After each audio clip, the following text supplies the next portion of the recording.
പുതിയൊരു വീഡിയോയിലേക്ക് എല്ലാവർക്കും സ്വാഗതം. ഇന്നത്തെ വീഡിയോ എപ്സന്റെ ആൾ-ഇൻ-വൺ ഇങ്ക് ടാങ്ക് മോണോക്രോം പ്രിന്ററായ എപ്സൺ M3170 എന്ന പ്രിന്ററിൽ എങ്ങനെ ഫോട്ടോസ്റ്റാറ്റ് അല്ലെങ്കിൽ Xerox എങ്ങനെ ചെയ്യാമെന്നതിനെ കുറിച്ചുള്ള ഒരു വീഡിയോ ആണ്. വീഡിയോ കാണുന്ന മുമ്പ് ചാനൽ ഒന്ന് സബ്സ്ക്രൈബ് ചെയ്യുക, ലൈക്ക് ചെയ്യുക, ഫോളോ ചെയ്യുക, കമന്റ് ചെയ്യുക, ഷെയർ ചെയ്യുക. അപ്പോൾ നേരെ വീഡിയോയിലോട്ട് പോകാം.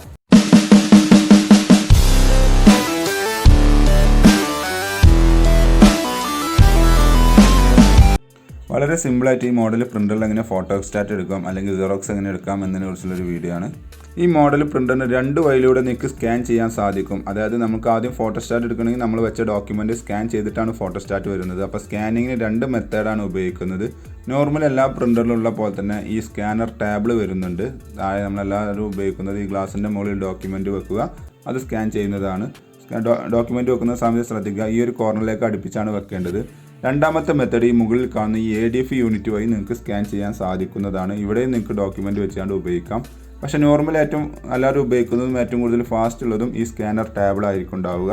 അപ്പോൾ നമുക്ക് ആവശ്യമുള്ള ഡോക്യുമെൻറ്റ് ആദ്യം ഈ സ്കാനർ ടാബിളിൽ വെക്കുന്ന സമയത്ത് ശ്രദ്ധിക്കണം, നമ്മുടെ ഡോക്യുമെൻറ്റ് തിരിച്ച് ഇതേപോലെ താഴെ വരുന്ന രീതിയിൽ ഈ ഒരു കോർണറിലേക്ക് അടുപ്പിച്ചാണ് നമ്മൾ വെക്കേണ്ടത്. ഒരിക്കലും വേറെ കോർണറിലൊന്നും കൊണ്ടുപോയി വെക്കരുത്. ആ കോർണറിൽ വെച്ച് കഴിഞ്ഞാൽ ആ ഭാഗം സ്കാനിങ് ആവില്ല. ആ കാര്യം പ്രത്യേകം ശ്രദ്ധിക്കണം. ഞാൻ ഒന്നുകൂടി റിപ്പീറ്റ് ആയി കാണിച്ചിട്ട് നമുക്ക് ആവശ്യമുള്ള ഡോക്യുമെൻറ്റ് ഇതേപോലെ തിരിച്ച് വെക്കണം. എന്നിട്ട് ഈ കോർണറിലേക്ക് അടുപ്പിച്ച് വെക്കണം, വേറെ കോർണറിലൊന്നും വെക്കരുത്. അതിനുശേഷം നമ്മുടെ സ്കാനർ ഡോർ ക്ലോസ് ചെയ്യുക. ശേഷം നമ്മൾ ഡിസ്പ്ലേയിൽ കാണുന്ന കോപ്പി എന്നുള്ളൊരു ഓപ്ഷൻ ഉണ്ടാവും, കണ്ടില്ലേ? ഇത് ഇവിടെ എവിടെയെങ്കിലും ആണെന്നുണ്ടെങ്കിൽ ജസ്റ്റ് ഹോം ബട്ടൺ പ്രസ് ചെയ്ത് കഴിഞ്ഞാൽ നമുക്കിവിടെ കോപ്പി എന്നുള്ളത് കാണാൻ കഴിയും. ജസ്റ്റ് അത് ക്ലിക്ക് ചെയ്യുന്നു. ക്ലിക്ക് ചെയ്യുന്ന സമയത്ത് ഫസ്റ്റ് ചോദിക്കുന്നത് ഇത് 2 സൈഡ് പ്രിൻറ്റ് ചെയ്യണോ അതോ 1 സൈഡ് മാത്രം മതിയോ എന്നുള്ളതാണ്. നിങ്ങൾക്ക് ഇഷ്ടാനുസരണം നിങ്ങൾക്ക് മാറ്റാവുന്നതാണ്. 2 സൈഡ് വേണമെന്നുണ്ടെങ്കിൽ 2 സൈഡ് സെലക്ട് ചെയ്ത് കൊടുക്കുക. പിന്നെ ഡെൻസിറ്റി കുറക്കാനും കൂട്ടാനും സാധിക്കുന്നതാണ്. നോർമൽ എല്ലാവരും 0 തന്നെ നിന്നോട്ടെ.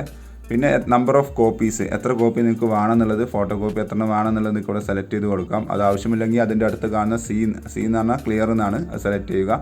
എന്നിട്ട് ഓക്കെ എന്ന് കൊടുത്തതിന് ശേഷം ഇവിടെ കണ്ടില്ല ID കാർഡ് കോപ്പി എന്നൊരു മോഡും പാടെ ഇതിനുണ്ട്. അതെങ്ങനെ ഉപയോഗിക്കില്ല എന്നുള്ളതിൻ്റെ ഒരു വീഡിയോ ഞാൻ ചെയ്തിട്ടുണ്ട്. അതിൻ്റെ ലിങ്ക് ഞാൻ ഡിസ്ക്രിപ്ഷനിൽ കൊടുക്കാം. അതിനുശേഷം ആ കോപ്പി എന്നുള്ള കാണുന്നത് ജസ്റ്റ് ഒന്ന് ക്ലിക്ക് ചെയ്യുന്നു, അല്ലെങ്കിൽ ജസ്റ്റ് ഒന്ന് ടച്ച് ചെയ്യുക. അതോടുകൂടി നമ്മൾ സ്കാനിങ് സ്റ്റാർട്ട് ചെയ്തിട്ടുണ്ട്. പ്രിൻറ്റ് ചെയ്ത് വരുന്നത് നിങ്ങൾക്ക് കാണാൻ സാധിക്കുന്നതാണ്.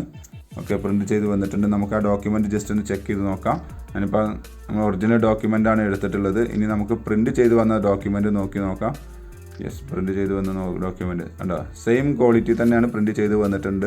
അപ്പോൾ ഇതേപോലെ നിങ്ങൾ ട്രൈ ചെയ്ത് നോക്കുക. Thanks for watching my video. Video ഇഷ്ടമെന്ന് വിചാരിക്കുന്നു. സബ്സ്ക്രൈബ് ചെയ്യാൻ മറക്കരുത്. ലൈക്ക് ചെയ്യുക, ഫോളോ ചെയ്യുക, കമൻറ്റ് ചെയ്യുക, ഷെയർ ചെയ്യുക. അപ്പോൾ ഓക്കെ, ബൈ.